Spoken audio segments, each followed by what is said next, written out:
Good morning student. Class seventh में 12 और 14 question बचा हुआ था एक्सरसाइज 5.1 का लाइन्स एंड एंगल वाली क्वेश्चन का। 12 और 14 मैंने आपसे कहा था अगर आपसे बन जाए तो आप करिएगा, नहीं तो मैं आपको फिर से बताऊंगा। तो 12 क्वेश्चन देखते हैं क्या है। 12 क्वेश्चन है find the value of the angle X Y Z in each of the following. इसमें कुछ फिगर दिए गए हैं। तो 12 का फर्स्ट पार्ट देखिए आप, ये एक फिगर दिया गया है, इसमें एक्स वाई जेड ये तीनों वैल्यू आपको फाइंड करनी है। तो आपको मालूम है कि जब टू लाइन इंटरसेक्ट करती हैं तो जो वर्टिकल अपोजिट एंगल होते हैं वो इक्वल होते हैं, ये भी आपको मालूम है। और लीनियर पेयर भी आपने देखा होगा, एक लाइन पर बने हुए एंगल सप्लीमेंट्री होते हैं। सो हमें एक्स वाई जेड और वैल्यू फाइंड करनी है। सो आप देखिए ये वर्टिकल अपोजिट एंगल है, टू लाइन इंटरसेक्ट कर रही हैं तो वर्टिकल अपोजिट एक दूसरे के जस्ट अपोजिट, ये आपका वर्टेक्स होता है। वर्टेक्स पर बना हुआ एंगल ये और उसी वर्टेक्स पर बना हुआ है एंगल ये, लेकिन अपोजिट है इसलिए इसको वर्टिकल अपोजिट एंगल बोलते हैं। सो एक्स की वैल्यू कितनी हो जाएगी 55, क्यों वर्टिकल अपोजिट एंगल है। अब आपकी एक्स की वैल्यू आ गई। अब आप देखिए अगर हम देखें इसको पूरे को, ये एक लाइन है, ओके, इस लाइन पर भी ये दोनों एंगल बने हुए हैं वाई और 55, एक ही लाइन पर बने हुए एंगलों के दोनों पेयर हैं। सो ये लीनियर पेयर है और लीनियर पेयर सप्लीमेंट्री होते हैं। So Y plus 55 degree equal to 180 degree, क्योंकि लीनियर पेयर है। 55 को आप ट्रांसपोजिंग करके राइट हैंड साइड में ले गए, जो माइनस का हो गया। सो y की वैल्यू 125, ये 125 आपकी वैल्यू आ गई। ओके, अब y और z देखिए एक ही वर्टेक्स पर बने हुए अपोजिट एंगल हैं, सो ये वर्टिकल एंगल हो गए। So y equal to Z, so z की वैल्यू भी क्या हो गई 125, y equal to Z vertical opposite angle, so z की वैल्यू वही है। इसका सेकंड पार्ट देखिए क्वेश्चन नंबर 12 का, ये एक फिगर बना हुआ है, यहाँ पर x है, यहाँ पर y है और ये z है, ये आपको फाइंड करना है। सबसे पहले ऊपर वाला देखते हैं, ये लाइन बनी हुई है, इस लाइन पर ये 1 2 3 एंगल बने हुए हैं। ये तीनों एंगल देखिए लीनियर पेयर होंगे। ओके, ये लाइन पर बने हुए तीनों एंगल लीनियर पेयर होंगे, एक ही लाइन पर बने हुए एंगल हैं, सो सप्लीमेंट्री होंगे। सो तीनों को प्लस कर दीजिए, 40 degree plus x plus 25 degree 180 degree हो गए। एंगल है स्ट्रेट लाइन, स्ट्रेट लाइन मतलब वही एक लाइन पर बने हुए एंगल। ये दोनों को ऐड किया 65 डिग्री हो गया। 65 डिग्री को राइट साइड में ले गए ट्रांसपोजिंग करके, सो माइनस का हो गया। सो एक्स की वैल्यू 115 डिग्री, सो एक्स की वैल्यू आपकी निकल आई है। इसके बाद आप देखिए नीचे ये एक लाइन है, ये लाइन खिंची हुई है। सो ये वाला एंगल देखिए, ये और ये एक ही लाइन, ये देखिए एक लाइन है, इस लाइन पर ये और ये एंगल आपके सप्लीमेंट्री हो जाएंगे, एक ही लाइन पर बने हुए एंगल हैं। सो 40 डिग्री प्लस वाई ये 180 डिग्री हो जाएगा, लीनियर पेयर है। आप अपनी बुक में चित्र को देखिएगा, 40 डिग्री और वाई ये पूरी लाइन है वो हमारी थोड़ी तिरछी हो गई है, ये लाइन बिल्कुल सीधी आएगी इस तरह से। तो एक ही लाइन पर बने हुए एंगल है, सो ये लीनियर पेयर हो जाएंगे। सो 180 डिग्री, 40 को आप राइट साइड में ट्रांसपोजिंग करके ले जाइए, माइनस का हो गया। सो वाई की वैल्यू 140 डिग्री। ओके, अब बचता है आपका जेड। तो देखिए नीचे आइए, ये पूरी नीचे लाइन पर देखिए वाई प्लस जेड 180 डिग्री हो जाएगा, एक ही लाइन पर बने हुए एंगल हैं। सो यहाँ पर y की वैल्यू 140 रखिए और ये 140 आपका ट्रांसपोजिंग होकर माइनस में चला गया।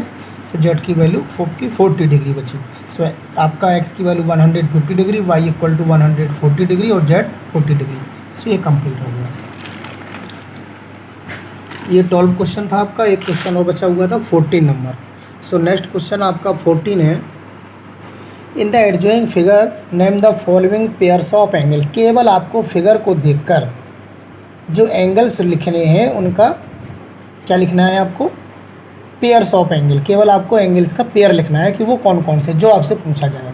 इन द एडजॉइंग फिगर नेम लिखना है आपको, और वो नेम में क्या लिखना है, पेयर ऑफ एंगल्स का। जैसे पहला है ऑब्ट्यूज वर्टिकल अपोजिट एंगल। अब obtuse vertically opposite angle, vertical opposite तो आप जानते हैं एक दूसरे के जो एंगल विपरीत बनते हैं, ठीक है। तो ऑब्ट्यूज का मतलब क्या है कि वो 90 डिग्री से ग्रेटर होना चाहिए, और वर्टिकल अपोजिट एक दूसरे के विपरीत होना चाहिए। तो ये देखिए वर्टेक्स, यहाँ पर देखें ये वर्टेक्स है, तो ऐसा कौन सा एंगल है जो 90 डिग्री से बड़ा है और एक दूसरे के अपोजिट है। तो देखिए AOD ये पूरा एंगल देखिए, ये एंगल आपका 90 डिग्री से बड़ा है, और इसके जस्ट अपोजिट क्या है BOC, राइट। ये देखिए फिर से AOD और इसके जस्ट वर्टिकल अपोजिट क्या है BOC, और दोनों एंगल देखिए 90 से बड़े हैं। सो आपका आंसर हो गया angle AOD equal to angle BOC, यानी वर्टिकल अपोजिट एंगल ऑब्ट्यूज का मतलब 90 डिग्री से बड़ा। So obtuse vertical opposite angle means greater than 90 degree and equal, और इक्वल भी होना चाहिए क्योंकि वो वर्टिकल अपोजिट एंगल है। सो नेम देना था आपको एंगल का, सो ए ओ डी, और इसके अपोजिट क्या हो गया, बी ओ सी। ये कंप्लीट हो गया answer. Second, adjacent complementary angle. Adjacent का मतलब मैंने बताया था जिसमें एक वर्टेक्स कॉमन हो और एक आर्म कॉमन हो, ठीक है। और कॉम्प्लीमेंट्री का मतलब दोनों मिला के 90 हो जाए। तो ऐसे कोई एंगल दिख रहा है आपको कि जो दोनों मिला के 90 हो जाए। एक तो ये एंगल 90 का दिख रहा है लेकिन इसमें एक ही एंगल बना है। इस तरफ देखिए, इस तरफ यस, ये एक एंगल ये दिया है, एक एंगल ये दिया है, और अगर हम दोनों को देखें तो ये दोनों 90 हो रहे हैं, यानी कॉम्प्लीमेंट्री हो रहे हैं। सो आंसर आपका यही मिल रहा है। एडजेसेंट भी है, क्यों एडजेसेंट है, क्योंकि देखो बी ओ ए ओ ई वर्टेक्स एक ही है। आर्म दोनों में कॉमन कौन सी आ रही है, ए ओ, बी ओ ए और ओ इसमें भी आ रहा है, ई ओ ए या ए ओ ई, यानी एक आर्म कॉमन आ रही है और एक वर्टेक्स कॉमन आ रहा है, और दोनों को प्लस करें सो देखिए ये आपका 90 डिग्री का राइट एंगल भी बन रहा है। सो आपका एडजेसेंट कॉम्प्लीमेंट्री एंगल हो जाएगा B O A, angle B O A, और दूसरे का नाम दे सकती हैं आप angle A O E, angle A O E. Angle का नाम आप उल्टा भी लिख सकते हैं, ए ओ बी लिख दीजिए, चाहे बी ओ ए लिख दीजिए, बात एक ही है। इसी प्रकार एंगल ए ओ ई लिख दीजिए या एंगल ई ओ ए लिख दीजिए। सो आपका आंसर हो गया बी ओ ए एंगल, और दूसरा हो गया आपका एंगल ए ओ ई। आप अपोजिट भी नाम लिख सकते हैं। तीसरा है इक्वल सप्लीमेंट्री एंगल। अब सप्लीमेंट्री का मतलब आप जानते हैं 180 डिग्री का होता है और इक्वल बराबर होना चाहिए, ठीक है। तो equal supplementary angle, supplementary angle का मतलब दोनों का सम 180 होना चाहिए, और दोनों का सम 180 है, इसका मतलब दोनों 90 के होना चाहिए। सो पहला एंगल देखिए बी ओ ई, ये 90 का है, और दूसरा देखिए ई ओ डी, ये पूरा एंगल देखिए बी ओ ई, राइट, 90 का हो गया, ई ओ डी ये 90 का हो गया। सो दोनों कैसे हैं, सप्लीमेंट्री है और 90 के हैं, सो इक्वल है। So angle B O E and E O D, ये हमने सी ओ डी लिख दिया है यहाँ पर, इसको ई ओ डी कर दीजिएगा। अरे सॉरी, सही लिखा है, ऊपर सही है, हमने नीचे वाला देख लिया है। सो एंगल बी ओ ई और ई ओ डी, ये ऊपर आपका आंसर लिखा हुआ है थर्ड का। फोर्थ देखिए अनइक्वल सप्लीमेंट्री एंगल। अनइक्वल का मतलब वो इक्वल नहीं होना चाहिए और सप्लीमेंट्री होना चाहिए, लेकिन अनइक्वल, इक्वल मतलब दोनों बराबर नहीं दिखना चाहिए। सो आप देखिए बी ओ सी, एक ये वाला एंगल देखिए, राइट, और दूसरा है सी ओ डी, ये नीचे वाला जो एंगल है निश्चित रूप से एक ही लाइन पर बने हुए हैं, तो सप्लीमेंट्री तो है, लेकिन ये देखिए एंगल छोटा है और ये वाला एंगल बड़ा है, राइट। सो बी ओ सी और सी ओ डी हैं तो सप्लीमेंट्री, दोनों मिला के 180 हैं, लेकिन अनइक्वल। अनइक्वल मतलब बराबर नहीं है। ऊपर वाला दिख रहा था ना आपको कि बिल्कुल बीच पर स्ट्रेट पर लाइन थी, देखिए ये ऊपर वाली लाइन बिल्कुल जस्ट बीच में थी, तो ये इक्वल थे, 90 थे। ये अनइक्वल है, ये वाला एंगल देखिए बड़ा है और ये वाला एंगल छोटा है। सो बी ओ सी और C O D, angle B O C and angle C O D, ये बिल्कुल सही था, हमने गलती से काट दिया। इसका 5 नंबर देखिए, adjacent angle that do not form a linear pair. ऐसे एंगल लिखिए जो लीनियर पेयर नहीं है। लीनियर पेयर का मतलब एक ही एंगल, एक ही लाइन पर बने हुए एंगल नहीं है, ओके। सो देखिए ए ओ बी, ए ओ ई, ये लीनियर पेयर नहीं है।